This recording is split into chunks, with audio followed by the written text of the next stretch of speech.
So hi అండి, this is JB ఆక్వాటెక్. నా పేరు మనోజ్. మీరు చూస్తుంది 10 ఇంచ్ పీపీ ఉండు. సో లాస్ట్ టైం మనం పోయిన వీడియోలో మీరు చూసారు కదా. సో కింద పీపీ ఫిల్టర్ పెట్టినాము, అది మంచి వర్క్ అవుతుందని చెప్పేసి రెండోది కూడా పెట్టుకుర్రు.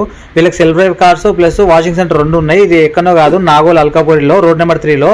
వీళ్ళ నెంబర్లు డిస్క్రిప్షన్ ఇస్తాను, ఎవరికైనా కార్స్ రెంట్ కావాలంటే కాల్ చేయండి. సో ఇది ప్రమోషన్ వీడియో కాదు, అతను మా ఫ్రెండ్ కాబట్టి ఈ వీడియో అతని గురించి చెప్తున్నా. మన వీడియో మీకు నచ్చినట్టయితే లైక్ చేయండి, షేర్ చేసి సబ్స్క్రైబ్ చేయండి. వ్యూస్ వస్తున్నాయి కానీ అసలు సబ్స్క్రైబర్లు వస్తలేరు, లైక్స్ కూడా చేసి పుష్ చేస్తలేరు. కొంచెం ముందరికి పుష్ చేయండి అన్న, లైక్ చేసి. మంచి మంచి కంటెంట్ ఉన్న వీడియోలో తీస్తున్నా కదా, మీరు కొంచెం పుష్ చేస్తే నాకు ఇంకా వీడియోలు చేయాలనిపిస్తుంది, ఇంకా మంచి మంచి వీడియోలు పెడతాను. మీ ఎవరికైనా డొమెస్టిక్ కావాలన్నా, కమర్షియల్ కావాలన్నా, సాఫ్ట్ నట్స్ ఇలాంటి వాషింగ్ సెంటర్లోకి కానీ ఎక్కడ మీకు ఏ ప్రాబ్లం ఉన్నా వాటర్కి సంబంధించిన ట్రీట్మెంట్ మొత్తం మనం చేస్తాము. సో మన నెంబర్ కూడా డిస్క్రిప్షన్లో ఉంటుంది, మీకు ఇక్కడ స్క్రీన్ పైన కూడా మేము ఇస్తాను. ప్లీజ్ సపోర్ట్ చేయండి. ఇలాంటి వీడియోలు మంచి చాలా ఎన్నో పెడతాను. సో ఫైనల్గా మనం చేసిన వర్క్ సక్సెస్ అయ్యింది. సో అన్న వాళ్ళు కూడా హ్యాపీగా ఫీల్ అయ్యారు. రెండు సఫిషియెంట్గా వర్క్ అవుతుంది.